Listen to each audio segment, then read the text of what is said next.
Okay, go ahead. Oh, right. Sorry. Bad hair.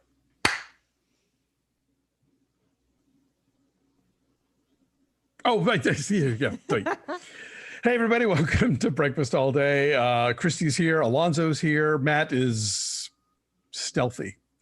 And we're talking about Bad Hair, the latest film from Justin Simien, the director of Dear White People and creator of the series Dear White People. This is his eagerly anticipated sophomore film. Just a quick disclaimer. I know Justin, and so I like this movie and I'm going to talk about it, but I'm not going to score it because that's just how I roll. I'm going to give it a number, and my number is going to be high because it's really good. So first of all, I really like Justin Simien's work. I love Dear White People. I love the snappiness and the sharpness of the satire and how he can be wildly entertaining, but also have something really pointed and substantive to say. And that is indeed the case here as well in a very different genre. Yeah. So this is a straight up B horror movie. And this takes place in 1989. And boy, does it. Oh my God. They get the hair right. Then they get the clothes right and the music. And that's crucial because Lorraine plays a woman who works at sort of a BET style music video channel. And every song sounds like Belle Biv DeVoe. Yeah, this is a very New Jack movie. It's amazing. And they really, it goes beyond parody. It's just like perfectly dead on to set the scene for this period as far as the clothes and the hair and just the overall vibe of it. And so she has aspirations of being on air. She's a producer. Her boss, played by Vanessa Williams, is incredibly glamorous and manipulative and untrustworthy, but gives her a bit of advice. Says to her, go see my hairstylist because I'm blanking on the character's name. Virgie. No. The woman who's Elle Lorraine. No. Elle Lorraine, the main character. Oh, Anna. Anna, I'm sorry. So she tells Anna to go to this hairstylist because Anna's hair is natural. And Anna dresses in a way that's kind of simple, like not frumpy, but just, not flashy for a Hollywood setting like this.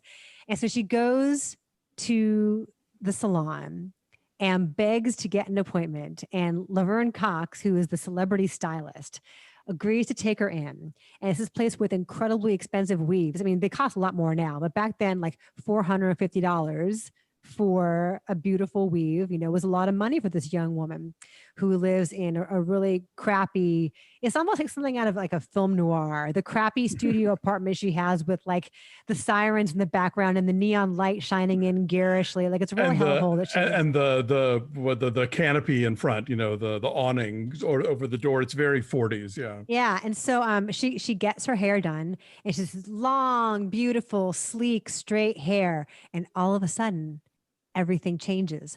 All these doors open for her and everyone thinks she looks beautiful and they're staring at her in the hallways and everyone's flirting with her and she begins to work her way up the ladder and she gets the dream gig that she wants, but it comes at a cost because the hair is possessed. Mm-hmm. It's like Spider-Man in the Venom outfit. And it reminded me so much, though, too, of In Fabric, which I know Matt was a fan of, the Possessed Dress movie. Right. Which we talked about this on the radio yesterday on Film Week with Larry Mantle, and he mentioned Rubber, the tire that's possessed. Oh, right. And so it's a really playful genre exercise, but Justin Simien is also getting at something really meaningful here about female beauty, about Black beauty, about what constitutes status in our world and in the specific cultural niche. And so while the trappings are all very playful, there's a lot going on under the surface, as we see so frequently in his work. Yeah, this is a really interesting progression for him, I think, because he was already a visual stylist in addition to being a satirist. Like you look at Dear White People and you see like some strains of Wes Anderson. He came on a Film and a Movie and talked about the influence of Fritz Lang's M, and you can totally see that if you're looking for it. So like he already had, he's a smart storyteller and somebody with a real eye for a composition and color and a lot of different things like that. that. And in this movie, he's taking all of those things, I think, a step forward. The satire is really sharp and really strong. All the stuff about, you know, there have been so many, you know, people have written and talked about sort of the semiotics of Black women's hair and what natural versus, you know, good hair, bad hair, you know, means in the world and who dictates that and all of that other stuff. But, you know, you talk about the 1989 stuff as being like parody. I feel like this is Todd Haynes territory. This is somebody where he's not only sort of taking like this, he is so soaked into this aesthetic that he clearly loves, that he clearly grew up with, but is also using it very specifically as this point in the culture. You know, 89 is where, like, you know, they talk about in the movie, like hip hop and rap are about to break, and they're going to break in like the white community, and they're going to pretend like they were always there and that they didn't have to come up through channels like the one where Anna works. You know, that you know, the stuff that was very much promoting specifically Black culture before it, you know, crosses over in whatever way. So there's all these ideas going on that I think are really smart and work, but this movie never stops to preach at you. Like, it is telling you this fun genre, like scary story about possessed hair, but they're also like weaving all these things into it. So yeah, I'm really impressed with this movie because it doesn't stop being a fun genre exercise to sort of get its point across, but it also doesn't diminish its point to be able to be a genre exercise.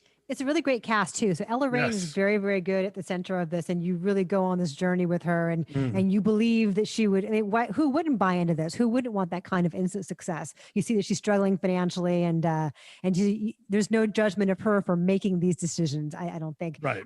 Lena Waithe is great as one of the other hosts on the channel. James Vanderbeek is very good as like the Miami Vice dressed kind of asshole white executive. Yeah. He's super shallow. Vanessa Williams is very good as the executive, the untrustworthy glam executive. So yeah, it's Kelly Rowland too. Yes. As like is she like a Janet Jackson or like a Tony Watley or Jodie Watley? Who do you think she's supposed to be? She's an amalgam of the, you know, I think some Whitney thrown in too, probably.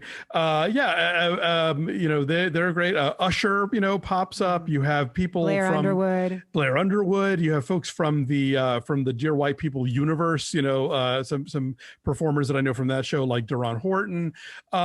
This is just, I really just love this movie. It premiered at Sundance this year. It was going to open theatrically, but it's now premiering on Hulu, and I really hope people see it. It's a fun Halloween movie, but beyond the season, I think it's just it's just such an assured second movie, and I really can't wait to see what Justin does next. Same. I'm saying 8.6. My number would be right up there too if I were giving one, which I'm not.